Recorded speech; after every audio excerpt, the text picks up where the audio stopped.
My name is Kieran Strobel. I'm from the MIT Aeroastro department, and today I want to talk to you about some of the work that Alan Ransell and I have been doing in developing a multifunctional material that can both store energy, like the battery cells you see on the top of this slide here, as well as bear load, like the structural members you see on the bottom of this slide. So of course, naturally, we call this a structural battery. So just to start by motivating our work a little bit, it's really well summed up by the title of this slide, and it's the fact that batteries are heavy. To illustrate this, we can look at the electric vehicle market, the Chevrolet Bolt, for example. This vehicle is made up, over a quarter of this vehicle's mass is taken up by its battery. And so to really put this in perspective, we can compare it to a fairly typical gasoline vehicle, the Honda Civic, for example. And when you look at the fuel mass fraction, that number drops to about 3%. And so this really helps quantify our problem, at least in the case of the automotive industry. And it's the fact that electric vehicles have 10 times the amount of weight allocated to their energy storage systems. So this is a really big problem for designers that are trying to make these vehicles, these electric vehicles, as efficient and lightweight as possible. Now, this isn't just a problem with our current transportation sector, as batteries are also hindering development in future transportation sectors. And a really good example of this is in the electric aviation industry. So the Kitty Hawk Cora vehicle here is a prototype vehicle that's designed with providing services like air taxis for urban environments.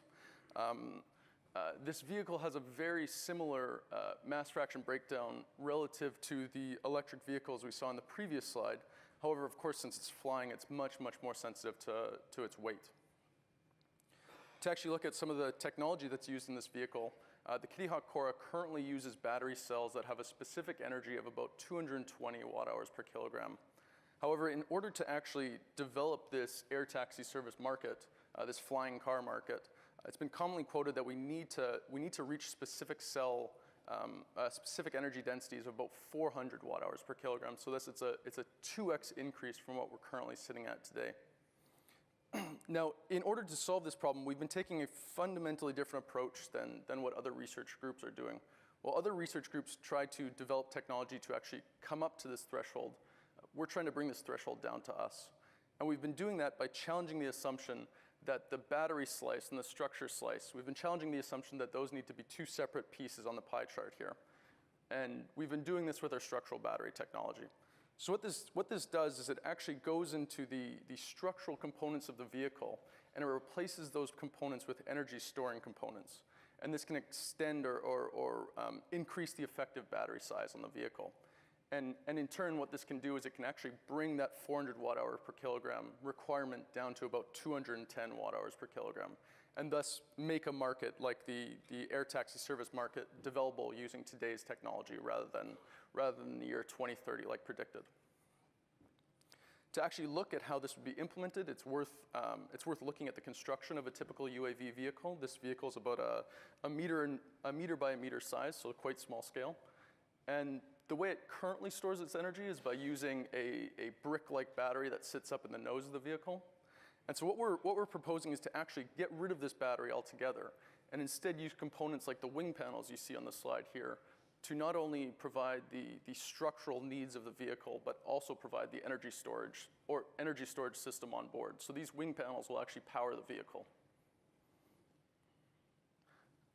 And then to look at kind of how the technology actually works, it's useful to look at the architecture of a conventional pouch cell. Now these cells have very planar structures to them, and they're made up of consecutive layers of electrodes and separators. And they've never been designed with taking any sort of lateral loads, for example, in mind. And so if they are subject to any loads, they'll simply just separate. And this can typically lead to very catastrophic failures of the cells. What we've developed is we've developed a binder material that can actually go into each individual layer of the cell, and not only hold each individual layer together, but also act as a layer-to-layer binder in the cells. And so what this allows it to do is it allows the cells to transfer load between one layer to the other, and thus gives them structural capabilities. To look at some of the applications of this product, first off in the handheld electronics industry, where we're developing this technology to be compatible with replacing components like cell phone housings, whether they're plastic or metallic. And in the case of the Apple iPhone, for example, which currently sits just proud of of 7 millimeters, we can actually get rid of the onboard battery altogether and reduce that thickness profile down to sub 5 millimeters, limited only by the camera thickness. Similarly, like we talked about before, in the electric vehicle space, where we'd replace components like the door panels or the hood or the trunk lid of the vehicle. And this can give electric vehicles the needed advantage in order to become weight competitive with their gasoline counterparts. And then finally, in the electric aerial vehicle space, where we're designing this product to be compatible with replacing components like wing panels or other structural members in the vehicle. And we can take the typical electric aerial vehicle range, which currently sits about 170 kilometers, and we can actually extend that to about 300 kilometers. And this can significantly open up the new opportunities for mission profiles that these vehicles can take on. And then finally, I'd just like to round off with where we see this project going next. We really want to get this product into the field and start collecting data. So we're looking for partners to get a pilot project going, either in the precision agriculture or infrastructure inspection space. Or if anyone here has any other interests or sees this product to be applicable for any other applications, we'd love to talk further. And thank you so much for your time, and I'm looking forward to the conversations.